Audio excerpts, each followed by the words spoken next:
Hello friends, இப்போ நம்ம பார்க்க போகிற வீடியோ என்னன்னு பார்த்தீங்கன்னா, உங்கள் ரேமோட சைஸை வந்து உங்கள் பிசியில் எப்படி நம்ம இன்க்ரீஸ் பண்ணுறதுன்னு இந்த வீடியோவில் பார்க்க போகிறோம். இப்போ டெஸ்க்டாப் ஐக்கான் உங்கள் டெஸ்க்டாப்பில் இருக்கும். அதை வந்து ரைட் கிளிக் பண்ணிட்டு அதில் வந்து ப்ராப்பர்ட்டிஸை ஓப்பன் பண்ணிக்கோங்க. ஓப்பன் பண்ணிவிட்டு இதில் பார்த்தீங்கன்னா உங்களுக்கு வந்து என்ன ரேம் வந்து யூஸ் பண்ணுறீங்களோ அது வந்து கீழே காட்டும். உங்களுக்கு 2GB ரேம் வந்து நான் யூஸ் பண்ணிட்டு இருக்கேன். பார்த்தீங்கன்னா தெரியுது.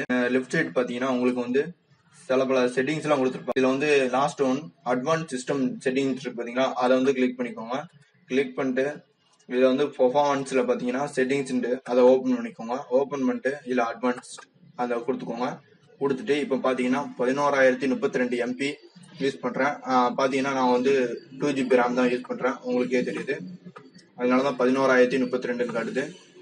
இப்போ நான் இதில் சேஞ்சின்னு இருக்கு பார்த்தீங்களா, அதை வந்து சேஞ்ச் பண்ணிக்கலாம். இதில் வந்து ஆட்டோமேட்டிக்லி மேனேஜர் அதை வந்து டிக் எடுத்து விட்டுக்கோங்க. இது வந்து சிஸ்டம் மேனேஜர் சைஸில் இருக்கும். எந்த மாதிரி டிஸ்கில் வந்து நீங்கள் வந்து வைக்க போறீங்களோ அந்த மாதிரி டிஸ்கை வந்து செலக்ட் பண்ணிக்கோங்க.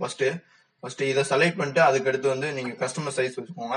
நீங்கள் வந்து உங்கள் பிசியோ லேப்டாப்போ எந்த மாதிரியான ரேமை வந்து இன்க்ரீஸ் பண்ணலாம் நீங்கள் ஐடியா வச்சுருக்கீங்களோ அதை வந்து நீங்கள் எக்ஸ்டெண்ட் பண்ணிக்கலாம். இதில் இப்போ நான் வந்து 8GB இல்லைனா 16GB அந்த மாதிரி இன்க்ரீஸ் பண்ணலான்னு ரேம் இருந்துச்சுன்னா எனக்கு வந்து யூஸ்ஃபுல்லாக இருக்கும் அப்படின்னு நினச்சிங்கன்னா உங்களுக்கு 16,032 இப்போ நான் இதில் டைப் பண்ணிட்டேன்.